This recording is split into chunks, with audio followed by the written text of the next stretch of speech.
Greetings, brothers and sisters. So for years I've been saying that there's not enough resources to cover the $2 quadrillion, a conservative $2 quadrillion worth of debt that's masquerading as wealth. And so to understand this, everything that most of the cash that we use, most of the currency that we use, has no real value until we purchase something with it. To understand this, like if you go to a bank and a bank loans you money, the bank isn't loaning you money it has in the vault. It's only, most of the money they're loaning you is just their promise to make good on the loan. So they're essentially printing money. I've talked about the fractional reserve system. It used to be $1 to every $12 that you loaned out. They had to have $1 in the vault. So they are essentially printing $11. They are creating $11 with a promise to pay in the loan that they're creating. What they're lending you is money that didn't exist before the loan took place. So they're essentially promising to make good on this money that they've just created. And you're making a promise to pay back the loan. And so you have a couple of promises, which are worth nothing, right? Because people are liars, institutions are liars, and banks are liars. And so your promise really isn't good for much. But if you get a car loan, say, and the bank promises, to make good on the loan, you promise to pay back the loan, when you purchase the car, now you have something that's worth something. It's a physical object. And so the loan now the money becomes valid in a sense because it has some collateral behind it. And so all of our abstract debt, you look at the derivatives market, I've been talking about that. That's the big one. This is the debt here of the derivatives market. This is our promises. These are things that this is again debt because we have the promises of Medicare and Social Security and defense bill. Down here you have, Medicaid, it's $32 trillion, and Social Security is $21 trillion, and unpaid liabilities, these are things that are promised by the government, is $159 trillion. And so this is all debt here, the currency derivatives market at $618 trillion. And then our total U.S. debt is $82 trillion. So this is all out there. And the U.S. owes like close to $1 quadrillion just for the U.S. And the rest of the world, probably more than $1 quadrillion. So $2 quadrillion, that's $1,000 trillion worth of debt. And so to figure out how much the world is worth, how much resources, the collective resources on planet Earth are worth, is a little hard to figure out because the dollar doesn't have a stable value. The value of the dollar is not, is being more and more inflated. And so at some point there will be enough resources on the planet because to cover $2 quadrillion worth of debt. I mean, the resources won't change, just the resources in terms of how much they're worth in dollars will change. At some point, there will be enough resources on the planet to cover $2 quadrillion worth of debt because a loaf of bread will be $1 billion, right? And so, in that way, yes, that's possible. But right now, with the current value of the dollar, there isn't $2 quadrillion worth of resources on the planet to cover because our economy is predicated on taking debt and turning it into something real. So for years, I've speculated that there isn't enough resources on this planet. The planet itself isn't worth $2 quadrillion. And it's actually, the debt is probably much larger than that. And so I've covered this before recently with Demonocracy. It shows you what the derivative markets were in 2008, this massive amount. This is what the money looks like in $100 bills.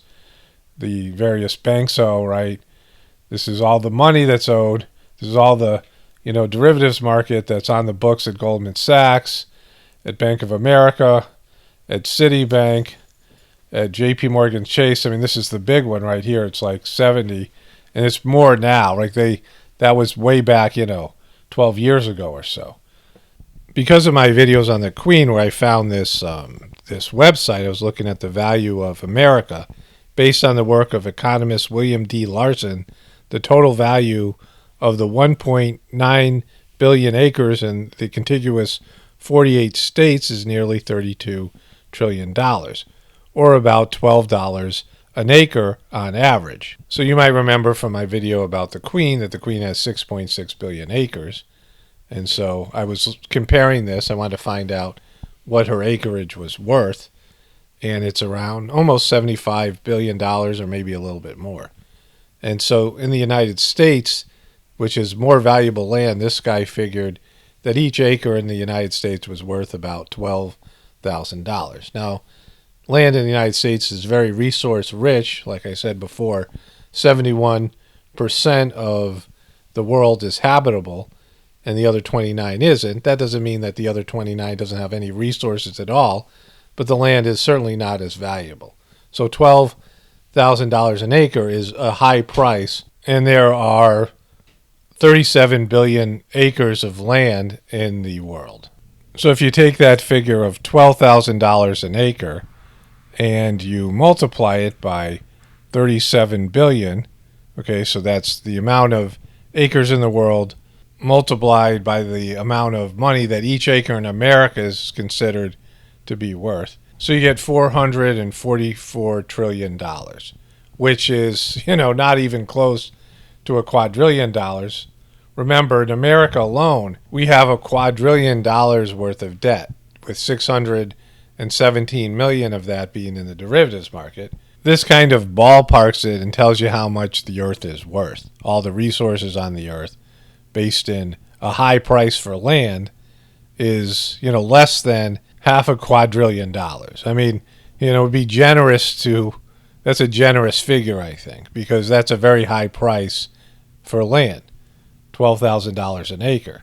You have all these bad lands and worthless lands on the planet with, very little resources, and they're not habitable. It's not a place you could live.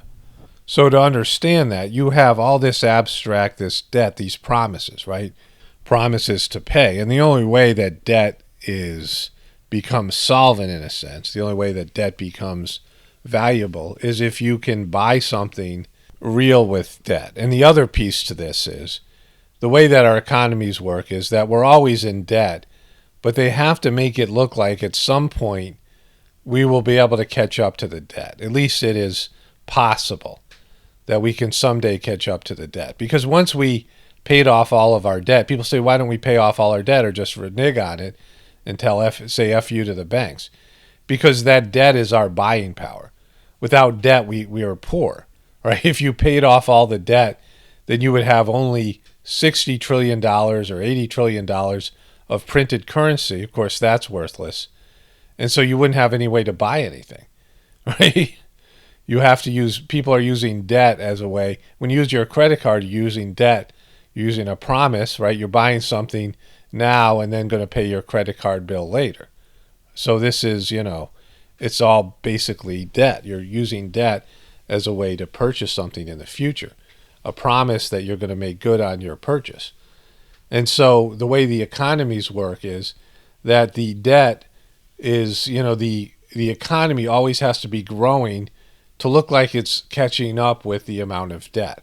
The problem is debt is the money that you promise to pay plus the interest. And so the interest makes the debt grow faster than the economy. So that's why there always needs to be economic growth to make it look like we're catching up. Sort of like a dog chasing a rabbit at the racetrack, like a greyhound chasing a rabbit at the racetrack. It appears that sometime it's going to catch up in the future.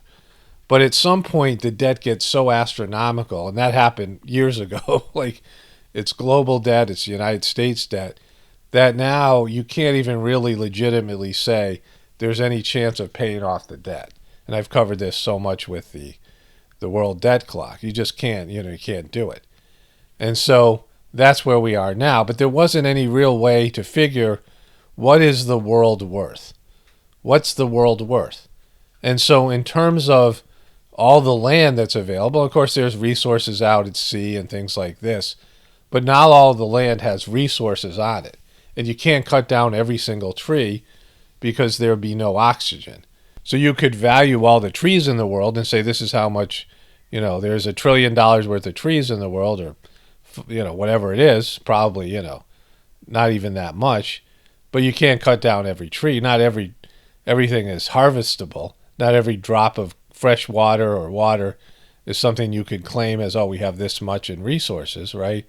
Because you can't use all of it. Part of it has to just go to nature. Trees need to be out there making oxygen and be, habitat for animals and things. So there is, there's a limit to how much resources you can harvest. But based in this idea that each acre of land in the world's worth $12,000, that there's about $12,000 on average of resources on each bit of land in the world, that's high. To me, that's a generous figure. Then, with 37,000 acres, and you say, all right, how much in terms of ocean resources? Again, fish and things like this, oil under the sea. It's not so much, getting resources from the ocean. It's all, stuff coming from below the earth, right? Drilling into the earth and extracting whatever gas or oil or something like this.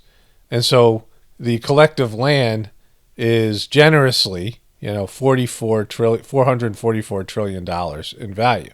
And maybe the ocean, another $200 trillion worth of resources that are there. So the earth is probably worth far less than $1 quadrillion. And we have more than $2 quadrillion worth of debt. And so right now the debt has exceeded the amount of resources that are on the planet. And you say, well, we could go to space or whatever. But the reality of it is the debt is so inflated.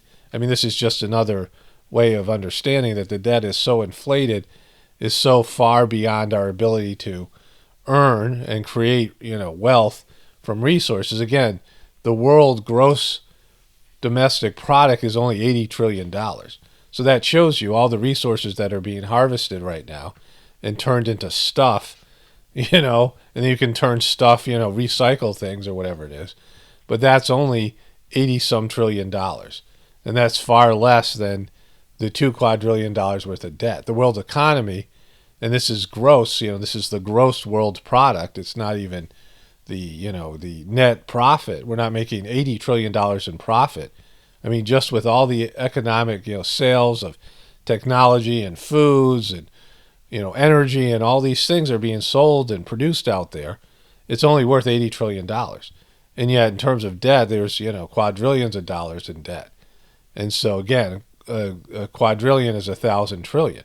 So you're not even close to that. We're not even close to 1,000 trillion in any capacity. The Earth doesn't have enough resources to create a quadrillion dollars worth of products. And there's not enough energy, because you need energy to take resources and turn them into something. And our energy is dwindling. There's probably less than half the amount of crude oil left. And our electricity and things have other problems in terms of, making electricity, and so we're capped out, right? We're we're done. There's no fixing this. And I've said this before. There's many ways of looking at this, and every time you go deep into this idea, you find that our economy is the debt has gone off the rails, and it's just insolvent. Our world is insolvent, right? Our liabilities, which is over $2 quadrillion, is less than our assets. Our assets is under, probably $700 trillion in collective assets that are on the planet. Whatever way that you figure it, it's, below $1 quadrillion. And we have $2 quadrillion or more of debt. So we are insolvent. A bank becomes insolvent when its liabilities are more than its assets. And that's where we are right now. Our liabilities, what we owe, what we promise, right, what we are on the hook for, and certainly with America, is far more. It exceeds our assets. We can't work our way out of this, right? We're in a situation where our debt is more than we could ever earn. And so that's where we are now. That's why I'm talking about spirituality and building an economy based in godly principles, an economy that grows slower, that has, doesn't have the kind of rapid growth you have with a debt-based economy. That's the one great thing about a debt-based economy. You can have unbelievably quick growth, economic growth and development, exponential growth and development. But the debt grows along with it, and even more so because of the interest. the sorcerer's, the sorcerer's fee. And so that's what I'm saying. People have to internalize their wealth in terms of, what you are as a spirit, what you are as a soul, and connecting to God in a deeper level, and have less focus on the material world and have more, enjoyment of the natural world, and just, going inside and connecting with God and building an economy based in that. That's not based in pleasure, not based in materiality, material pleasures and material enjoyment and material experience. You can have that. You have to, you do have a body, you do have, senses and things. It has to be a balance. And we're way off. Like there's just no connection to God. And we've gone into debt because our desires have run amok, right? Our desires for whatever it is, experiences and stimulation has run amok. The people who run the system even more so, the billionaires and trillionaires of the world, they just are 100% materialistic, experiential beings that don't have any sort of spiritual connection, and everything's about pleasuring themselves and indulgence and things like this. And that's what happens. And there's moral breakdown, there's weakness in the system, the human genetic system, the human moral system, and people become more and more unnatural. And then there's all these side effects, which we see happening right now. And then it has to, be blown up in some way. And then what are we going to do, right? It's like, people are addicted to the system. We're 100% dependent on the system. And you have to figure something else out. And that figuring out has to come with sort of a redemptive movement where you connect to God and go, yeah, we effed up.